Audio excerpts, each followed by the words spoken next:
Okay, this is May 2008, question 2.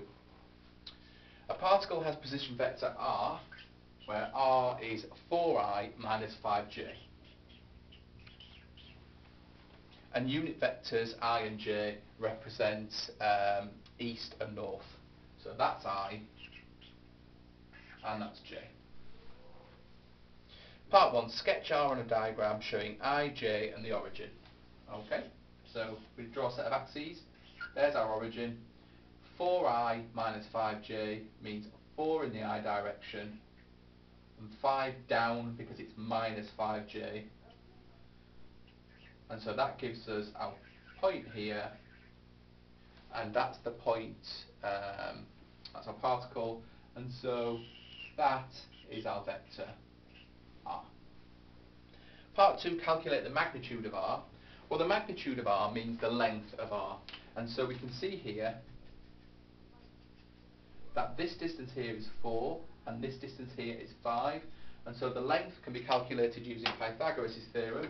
So part 2, the magnitude of r, which we usually write like that, is equal to the square root of 4 squared plus 5 squared, which is root 41, which is 6.40 to 3 significant figures.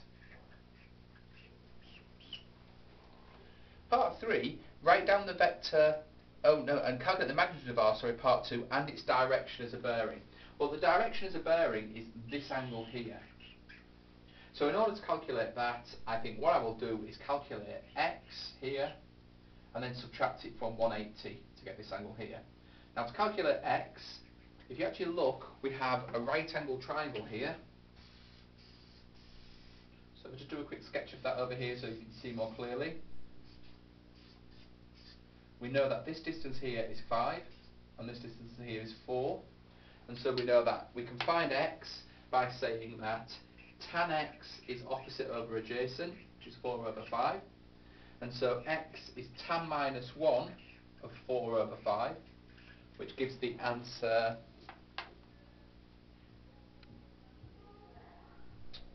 well, we work out tan minus 1 of 4 over 5, and then we take that from 180. So the bearing is going to be 180 minus tan minus 1 of 4 over 5, and that gives us an answer of 141 degrees to 3 significant figures.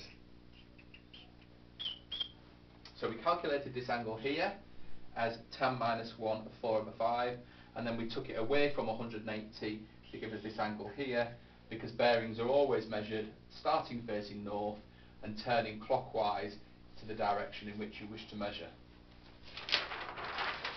Okay, the final part, part 3, write down a vector that has the same direction as r and 3 times the magnitude. Well, we know that r is 4i minus 5j, so a vector that is in the same direction must be a multiple of this, but we want it to be 3 times the magnitude, so we need to multiply this by 3. And so that's going to give us 3 times 4i minus 5j, so that's going to be 12i minus 15j. And that's the end of question 2.